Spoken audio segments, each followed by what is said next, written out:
এই যে এটি হলো সব তাবিজ কবজ। এক জায়গায় গেছে, বরিশাল গেছি, বরিশালে এক হুজুর দিছে। খুলনা গেছি, খুলনা হুজুর দিছে। রাজশাহী গেছি, রাজশাহীর হুজুর দিছে। আপনি যদি বলেন ভাই ওই হুজুরটা ভালো, তো আর শরীর মরির সব ভালো হয়ে যাবো। আমি যে ওনার পায়ে ধরে যাই, আমি ওষুধ নেব ভালো হওয়ার জন্য, আমার মায়ের দুটো ডাইল ভাত খাওয়ার জন্য। আসসালামু আলাইকুম। আমার বাড়ি থানা সোনারগাঁও, জেলা নারায়ণগঞ্জ, জামপুর ইউনিয়ন, ৮ নং ওয়ার্ড। তো আমার একটা বন্ধু ছিল হুজুর। তো বন্ধুরা হুজুরের সাথে বন্ধুত্ব থাকাটা অনেক ভালো, অনেক বেটার, অনেক সব দিক দিয়ে ভালো। তো এখন আমাকে মেম্বারও দাঁড়া করাইছে। তো মেম্বারও দাঁড়া করাইছে পর তো আমি মেম্বারে পাস হইনি পর। তো আমি গরিব মানুষ, যতটুকু টাকা গেছে আমার আলহামদুলিল্লাহ 10-11 লাখ টাকা গেছে। জিদ্দি কি করছি আর 10-15 লক্ষ টাকার বই আপনার আমি ছিঁড়ে ফেলছি পর। তো এখন জাদুটো না জানে, ওর মাদ্রাসা আছে, এতিমখানা আছে। তখন ওর সাথে আমি পারতাছি না। আদালত চায় কি সাক্ষী প্রমাণ, তোমাকে যে মারছে, তোমার যে আঘাত করতেছে, তোমার যে জিন দিয়া পরিতে আঘাত করতেছে, এটা আদালত চাবে সাক্ষী। তাই আমার কোনো সাক্ষী নাই গে। এই দেখেন আমার হাতে তাবিজ, এই যে বুকে তাবিজ। তা আমি চাচ্ছি না আমার মোহাম্মদের কোরআন দিয়া কেউ কুফরি কালাম করুক, এটা মুসলিম কান্ট্রি। আপনার কাছে অনুরোধ, কোনো মুসলমান যদি কোরআন দিয়ে কুফরি কালাম করে, আপনারা ওদের বিরুদ্ধে অ্যাকশন নেন। আবার ওনার বই ছিঁড়ছে হইলো আপনার কুফরি কালামের বই, 1500 বছর আগের বই।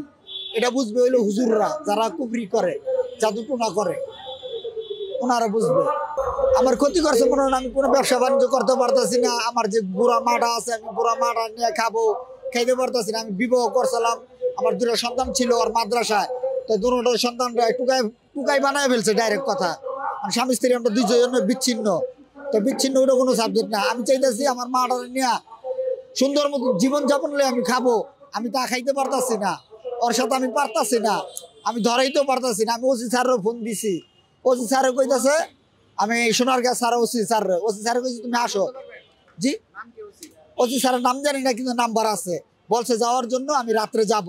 এই যে মানববন্ধন দেখতেছেন তো আপনার সামনে, আমি এটা করলাম। আমার মাথার গাম পায়ে ভালো। এবার আমি একটা হকার তুলা বেচি মাথার করে হাইটা একটা মানুষ যদি পিছনে যদি কোনো জিনপুরি দিয়ে রাখে, কি ক্ষতি হয়। আমি ব্যবসা বাণিজ্য করতে পারতাছি না, আমি 2 ডাইল ভাত খেতে পারতাছি না। এটা তো দেখা যায় না ভাই, জিনপুরি তো একমাত্র ক্ষতি। যেমন এই যে বইটা নিয়ে, এই যে মাস্কটা নিয়ে বসছি, মাস্কটা নিয়ে বসলে পর একজন একটা মাস্ক দরকার পড়ে, তো ওই লোকটার গায়ে আই বোঝেন, ওই লোকটার খেদায় দেয়। জিনপুরি একমাত্র দেখতে পারে হইলো বুবা জীবে, মানুষ কোনোদিন দেখতে পারে না। দেখতে পারলে ধরতে পারতো, তুই আমার ক্ষতি করস কিসের জন্য? কিন্তু আমার যে ক্ষতি করছে, আমি ওর কাছে অহনো না খায় দেন চাই, তুই আমার আল্লাহর রাস্তা মাফ করে দে। আমি বই ছিঁড়ছি, খারাপ বই ছিঁড়ি নাই, তুই কুফুরি কালামের বইটা ছিঁড়ছি। আমি যে বইটা দিয়ে মানুষের ক্ষতি হয়, এই বইটা আমি ছিঁড়ছি, আর কোনো ক্ষতি করি নাই। আমি আর এই বই আছে, ওর সাথে আমি 6 বছর ছিলাম, 6-7 বছর। আমার এলাকায় সবাই জানে ওর সাথে আমার কেমন মহব্বত। আমি মাথার কাম পায়ে ভালা, আমি 2 ডাইল ভাত তোরে খাওয়াইছি। আমি আর কইছি তুই কুফুরি কালাম ছেড়ে দে, দরকার বলে রিক্সা চালাই আমি তোরে খাওয়ামু, রিক্সা চালায় আমি তোরে খাওয়ামু। এতিমখানা আমার আশা ছিল, একটা এতিমখানা বানামু। আমার মেম্বার লোভ আছে, লোভ কান নাই, লোভ সবারই আছে। একটা মানুষ পারে একটা মানুষের মেম্বার বানাইতে, তো আমার লোভটা ছিল আমার মেম্বার বানাবে, কিন্তু মেম্বার বানাইতে পারে নাই। বিদায় ওর আমি বইটা ছিঁড়ে ফেলছি। আমি অন্যায় করছি, আমি মাপ চাইছি, আবার ক্ষমার দৃষ্টিও চাইছি। আমার আঘাতও করছে, অন্যায় মামলাও হয়েছে, কিন্তু আমি তবু ওসব ভুলে গেছি গা। আমি যে কোনো জেলায় যাই, আমাকে শান্তি দেয় না, সুখ দেয় না।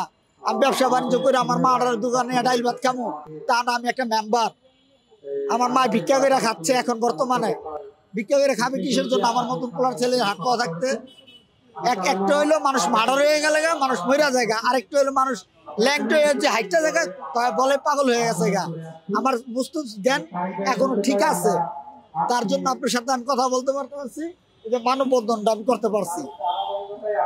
সব হইলো সৃষ্টিকর্তার মালিক আল্লাহ। আল্লাহ আমাকে বাঁচিয়ে রাখছে। মানে আপনার কাছে অনুরোধ একটাই, আমার মতন কোনো সন্তানটা যেমন আঘাত যেমন না করে, কোনো জি। আমার চাওয়াটা, আমার মতন কোনো সন্তানের যেমন আঘাত না হয়। বাংলাদেশে কোনো কুফুর কালাম চলবে না। মুহাম্মদের কোরআন দিয়া, এই মুহাম্মদের কোরআনটার জন্য জীবনটা দেয়া গেছে পৃথিবীর বুকে। এই কোরআনটা আমাদের জান্নাত, এই কোরআনটা আমাদের ভালোবাসে, এই কোরআনটা আমাদের জীবন। এই কোরআনটাই আমরা চাই হইলো বাঁচানোর জন্য। এই কোরআনটাতে যেমন কুফরি কালাম যেমন না করে, দোহাই আল্লাহ দোহাই। আমি যেমন 6 বছর থাইকা ওনার সাথে যেমন আমি ভালোবাসা পাইনি, 6 বছর থাইকা ভালোবাসা পাই নাই, তার কে আর কত মানুষের ক্ষতি হয়েছে। তাইলে আমি মাথার গাম পায়ে ভালো তোলা বেচা আলু নিছি, ডাইল নিছি। আমি যদি বিষয় থাকি যে মিডিয়া আমার ট্যাঙ্কা নিয়ে আসবে, আমার এলাকায় যাইবো, ওর সাথে আমার কেমন মহব্বত ছিল, কেমন ভালোবাসা ছিল, আপনি জিজ্ঞাসা করবেন, তদন্ত করবেন। যদি না ছেলের সাথে ভালো ছিল তো আপনারা আমার ভালোবাসবেন, আর ওর সাথে যদি আমার খারাপ দিক থাকে, এই যে সপ্তাহ আমি কবর এক জায়গায় গেছে, বরিশাল গেছি, বরিশালে এক হুজুর দিছে, খুলনা গেছি, খুলনা হুজুর দিছে, রাজশাহী গেছি, রাজশাহীর হুজুর দিছে। আপনি যদি বলেন ভাই ওই হুজুরটা ভালো, তো আর শরীর মরি সব ভালো হয়ে যাবো, আমি যে ওনার পায়ে ধরে যে আমি ওষুধ নেব ভালো হওয়ার জন্য, আমার মায়ের দুটা ডাইল ভাত খাওয়ার জন্য। 5 বছর ধরে আমি বিবাহ করতে পারি না ভাই, জায়েজ নাই। এখন আমার পেটে ব্যথা, আমার পেটে ব্যথা, আমি যদি ডান সাইডে ঘুমাই, আল্লাহ আমার পেটে ব্যথা করতেছে, আর যদি বাম সাইডে ঘুমাই তো আমার তো ভালো লাগতেছে। তো আমার এটা দিলে নিশ্চিত আমার তো ভালো লাগতেছে। আর যদি আমি এটা খুলে ফেলি আপনার সামনে, প্রমাণ 12 ঘন্টার ভিতরে আবার আমাকে এটা পিন দেখবো, 12 ঘন্টার ভিতরে আমার এটি পিন দিবে আমাকে। আমি চাই না এটি পিন্ধানোর জন্য, আমি চাই না আমার মতন মা আরেকটা মা যেমন ভিক্ষা করে খায়। আমি একটা মেম্বার ক্যান্ডিডেট, আমার মা ভিক্ষা করে খাচ্ছে, আমি কাম করে খাওয়াইতে পারতাছি না। আমি কুলাঙ্গার সন্তান না, আমি কর্মিক কোলা। দেখেন হাতের ভিতরে ঠুয়া পড়ে গেছে গা, বহুত জেলায় ঘুরছি দুগা ডাইল ভাত খাওয়ার জন্য, পারতাছি না। এখন আমি হকারি করি, পোলা বেচি। আমি এখনো লাভের কোনো মুখ পাইতেছি না। আমি খালি একটা নবীর কোরআন দিয়া, আমাদের মুসলমানের কোরআন দিয়া যেমন কুফরি কালামটা যেমন না করে, একটু অনুরোধ আপনাদের কাছে, যদি কেউ যদি করে আপনারা দরকার বললে 100, 200, 500 টাকা লইয়া হ্যাঁ একটা ব্যবসার দামটা ধরে দেন, বাইরে আঘাত করেন না। না রাগ করেন কথাটা, ওনার একটা কাজের কর্মস্থান আপনার একটা ভাব করে দিয়ে।